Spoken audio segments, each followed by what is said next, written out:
setiap hati kami. Namun satu hal ku percaya, ada rencana yang indah. Tiada terduga kasihmu, heran dan besar bagiku. Arti kehadiranmu selalu nyata di dalam hidupku.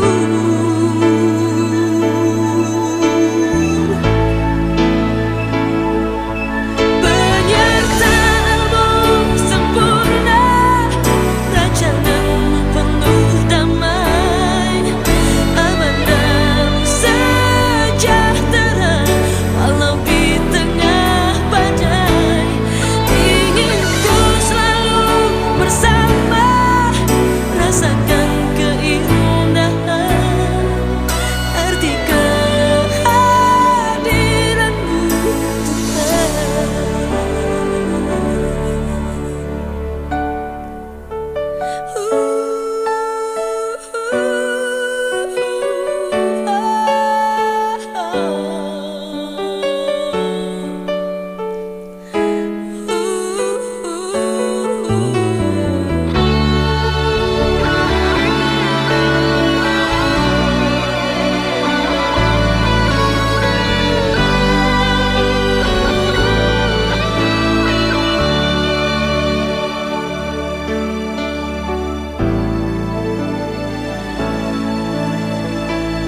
tiada terduga kasihmu,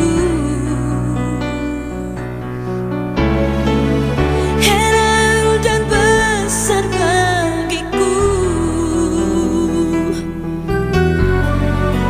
Arti kehadiranmu selalu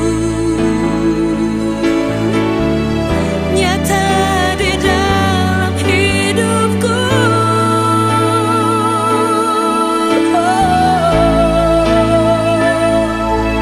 Penyertaanmu sempurna, rancanganmu penuh damai, aman dan sejahtera walau di tengah badai. Ingin ku selalu bersama, rasakan keindahan arti kehadiranmu Tuhan.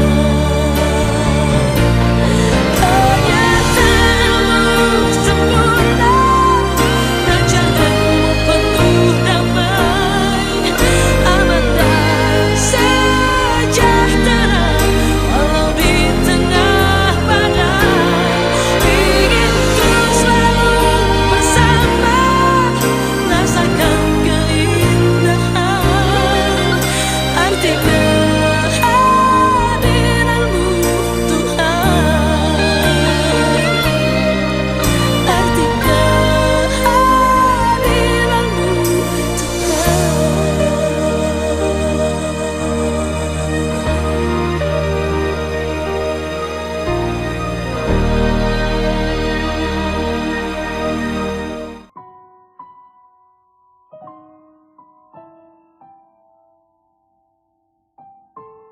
Shalom, selamat sore wanita pilihan Allah yang dikasih oleh Tuhan Yesus. Kembali pada sore hari ini kita bisa bersama-sama lagi belajar untuk merenungkan kebenaran firman Tuhan. Karena di masa yang seperti ini kita sangat-sangat membutuhkan Tuhan. Mari kita merenungkan kebenarannya yang bisa menjadikan kekuatan di dalam kehidupan kita masing-masing. Masa sukar, masa sulit memang benar, tapi kita percaya di dalam Tuhan tidak ada yang sukar, tidak ada yang sulit. Semua sehat kan? Semua semangat. Mari kita tetap menjaga imun kita, tetap bahagia, tetap sukacita, karena di dalam Tuhanlah sukacita itu ada. Mari kita baca pada sore hari ini. Renungan firman Tuhan terambil judul yaitu jadilah kuat di masa yang sukar, yang di dalam 2 Timotius 3 ayat yang pertama. Mari kita baca. Ketahuilah bahwa pada hari-hari terakhir akan datang masa yang sukar. Amin. Mari kita sama-sama berdoa. Tuhan Yesus, terima kasih pada sore hari ini kembali kami bersama-sama berkumpul. Walaupun kami berbeda tempat, tapi kami bersatu hati merenungkan kebenaran firman-Mu Tuhan. Urapi kami semua, biarlah di masa-masa yang sukar seperti ini kami tetap kuat di dalam Engkau. Terima kasih Tuhan Yesus, berkati kami semua, urapi kami semua, sehingga kami bisa lebih mendekat lagi kepadamu Tuhan, karena Engkaulah sumber kekuatan bagi kami. Terima kasih Bapa, kami sambut kebenaran firman-Mu pada sore hari ini hanya di dalam nama Tuhan Yesus Kristus. Haleluya, amin. Masa sukar, masa sulit memang saat ini sedang kita alami semua. Mungkin hampir semua orang mengalaminya. Tapi kita semua harus yakin, kita harus percaya bahwa di masa sukar maupun sulit, asal kita di dalam Tuhan, tidak ada yang mustahil. Semua akan lolos, semua akan tempuhi dengan baik. Masa ini akan sungguh-sungguh menjadi masa yang sulit dan berat bagi kita semua. Tapi asal kita setia kepada Allah, hari-hari terakhir akan ditandai dengan bertambahnya kejahatan. Di dalam dunia ini runtuhnya standar moral, bertambahnya orang yang percaya dengan gereja-gereja yang palsu. Itu tanda-tandanya di akhir zaman, di masa-masa yang sukar. Ibu-ibu yang dikasihi oleh Tuhan, tapi kita yakin, kita percaya bahwa bagaimanakah kita bisa kuat di dalam Tuhan di masa yang sukar ini. Menjadi kuat di masa sukar ini ada beberapa jawaban berdasarkan beberapa hal yang kita baca di dalam firman Tuhan. Kita menjadikan firman Tuhan itu menjadi kekuatan bagi kita. Di mana toh? Bagaimana kita bisa tetap kuat di masa sukar ini? Yang pertama, tetap percaya kepada Tuhan. Mari kita tetap percaya kepada Tuhan. Rasul Paulus menulis di dalam suratnya kepada jemaat Tuhan di Korintus demikian ya Ibu ya. Pencobaan-pencobaan yang kamu alami adalah pencobaan-pencobaan biasa yang tidak melebihi kekuatan manusia, sebab Allah setia dan karena itu Ia tidak akan membiarkan kamu dicobai melampaui kekuatanmu. Di dalam 1 Korintus 10 ayat 13 yang A, Tuhan sudah menjanjikan bahwa pencobaan-pencobaan yang kita saat ini alami itu adalah pencobaan biasa dan kita itu pasti sanggup. Dan tidak akan pencobaan itu melampaui kekuatan kita. Makanya dikatakan bahwa kita itu harus kuat. Bagaimana? Makanya itu tadi, percaya akan Tuhan, percaya akan janji-janjinya, percaya akan firman-Nya. Karena firman-Nya itu ya dan amin. Berdasarkan firman Tuhan di atas, maka kita dapat mengetahui bahwa masa sukar adalah masa yang biasa. Jadi dikatakan biasa karena masa sukar itu tidak melampaui kekuatan kita. Artinya masa sukar itu harus kita hadapi. Adalah terukur atau sesuai dengan kemampuan dan kekuatan kita untuk menghadapinya dan mengalaminya. Ada intervensi Allah pada masa yang sukar itu. Allah itu turut campur tangan di dalam kehidupan kita. Kalau kita itu saat sulit, saat sukar, Tuhan itu akan turut bekerja. Nggak usah takut, nggak usah bimbang, nggak usah ragu. Ya bunda-bunda ya. Jadi bentuknya intervensi Allah ialah memberikan jalan keluar kepada kita sehingga kita itu bisa menanggung masa sukar ini. Jadi Tuhan itu tetap bekerja, tetap ikut campur tangan intervensi di dalam masalah-masalah kita.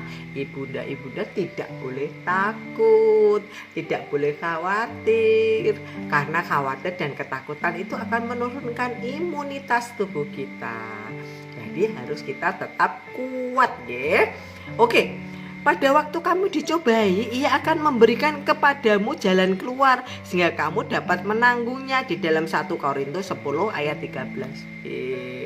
Jadi sudah dijanjikan sama Tuhan, kalau kamu dicobai, maka Ia akan memberikan kepadamu jalan keluar. Pasti ada jalan keluar. Tidak mungkin Tuhan itu menutup jalan kita. Kalaupun saat ini mungkin seandainya kita seakan-akan kita tertutup jalan, pasti Tuhan akan buka jalan. Pasti Tuhan akan memberikan jalan keluar. Lalu Bunda, itu yang pertama tadi ya, percaya kepada Tuhan. Tetap teguh percaya akan Tuhan, akan janji-janji Tuhan. Yang pertama. Yang kedua, mempercayakan diri kita di dalam providensia Allah. Providensia itu adalah dalam perlindungan Allah. Percayakan, serahkan. Bangun tidur kita berdoa, kita berlutut pada Tuhan, serahkan kehidupan kita dalam tangan-Nya. Kalaupun misalnya kita bisa ada sakit, ada masalah di dalam kesehatan kita, anak kita, keluarga kita, itu berarti Tuhan itu sudah bukannya membiarkan, bukannya terus mencobai kita dengan cobaan yang besar, tidak. Tapi Tuhan itu pasti buka jalan. Tuhan akan memberikan damai dan sukacita walaupun kita sakit, walaupun kita misalnya saat ini sedang ada masalah. Percaya, tetap percaya pada Tuhan. Yang kedua tadi kenapa? Karena ada providen, ada perlindungan Allah di dalam kehidupan kita. Kalau kita sudah senantiasa menyerahkan hidup kita kepada Tuhan. Penulis kitab Mazmur terkait dengan mempercayakan diri dalam providen Allah menulis dalam Mazmurnya demikian: Tuhan menetapkan langkah-langkah orang yang hidupnya itu berkenan kepadanya. Apabila ia jatuh tidak akan sampai tergeletak, sebab Tuhan menopang tangannya. Di dalam Mazmur 37 ayat 23 sampai 24 ada lagunya, Tuhan menetapkan langkah-langkah orang yang hidupnya berkenan kepadanya. Ibu-ibu, makanya kita harus hidup senantiasa berkenan di hadapan Tuhan. Apa aja sih yang bisa membuat Tuhan itu berkenan? Ya, kita tetap setia kepada Tuhan, pegang janji-janji Tuhan. Apa yang Tuhan mau dalam kehidupan kita, lakukan itu. Pasti Tuhan senantiasa berkenan dalam kehidupan kita. Berdasarkan firman Tuhan ini, kita mengetahui bahwa setiap orang yang percaya kepada Kristus bukan berarti terbebas dari masa sukar, terbebas dari masa sulit, terbebas dari tantangan.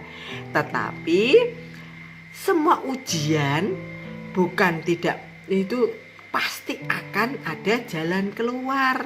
Kita bisa saja gagal, jatuh, mengalami hal-hal yang buruk, hidup kita dalam sedang ada masalah, ada sesuatu, kita sakit misalnya. Itu tetap masih dalam pemeliharaan Tuhan.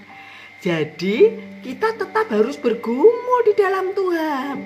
Jadi ada waktu di mana kita itu terpuruk, kita jatuh, kita tetap memegang Tuhan, janji-janji Tuhan, tangan Tuhan itu merendah masa depan kita semua. Dia tahu apa yang akan terjadi di depan kita. Ya Ibu, tidak usah khawatir, tidak usah takut.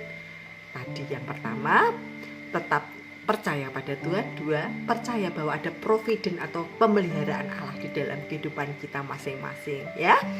Kabar baiknya ialah bahwa Allah ada bersama kita, tidak pernah membiarkan kita sempat tidak berdaya. Allah dalam kuasa kedaulatan dan otoritasnya, dan Dia akan membuat kita bangkit. Nah, ya Bu ya, kita bangkit dan tegak berdiri lagi. Oleh karena itu, bila tidak masa sukar, ada masalah, ada sesuatu hal terjadi dalam hidup kita, tetaplah mempercayakan diri kita itu ke dalam pemeliharaan atau providen dari Allah yang sempurna, sehingga kita tetap kuat menjalankan hidup dan kehidupan ini di masa yang sukar. Ya Ibu ya, jangan lupa itu ya. Yang ketiga, tetaplah setia bertekun di dalam Tuhan. Percaya pada Tuhan, tetap percaya pada pemeliharaan Allah. Yang ketiga, tetaplah setia bertekun di dalam Tuhan. Ya, yang ketiga itu Tuhan Yesus itu terkait dengan tetaplah setia bertekun dalam Tuhan.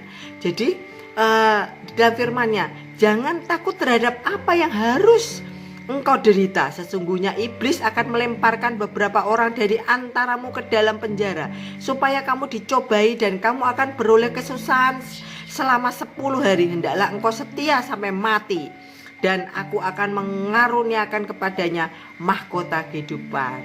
Nah, Wahyu 2 ayat yang ke-10, kita akan diberikan mahkota kehidupan apabila kita tetap setia di dalam janji-janjinya, di dalam Tuhan. Setia apapun yang Tuhan mau, aku mau setia Tuhan. Pesan Tuhan Yesus jelas sekali, bahwa kita tidak usah takut menghadapi dan mengalami masa sukar. Memang pekerjaan iblis itu begitu nyata, mengerikan, menyakitkan, bertujuan untuk menghancurkan kesetiaan dan ketekunan kita di dalam Tuhan Yesus. Iblis itu seperti singa yang meraung-raung, mencari kelemahan kita. Ayo, awas, hati-hati, kamu gini, awas. Semuanya awas. Akhirnya ada ketakutan yang sangat, sehingga menurunkan imun kita. Itu yang akan membuat kita lemah, itu akan yang membuat kita sakit. Ibu-ibu yang dikasihi Tuhan, percaya. Ya, yang ketiga tadi adalah percaya bahwa tetaplah setia bertekun di dalam Tuhan. Ya, Ibu-ibu ya. Tadi 3 hal ini, apabila kita pegang teguh 3 hal ini, saya yakin dan percaya kita itu akan tetap kuat di dalam Tuhan. Ya, di masa sukar, di masa sulit seperti ini, tidak ada yang bisa membuat kita lemah, karena kita yakin, kita percaya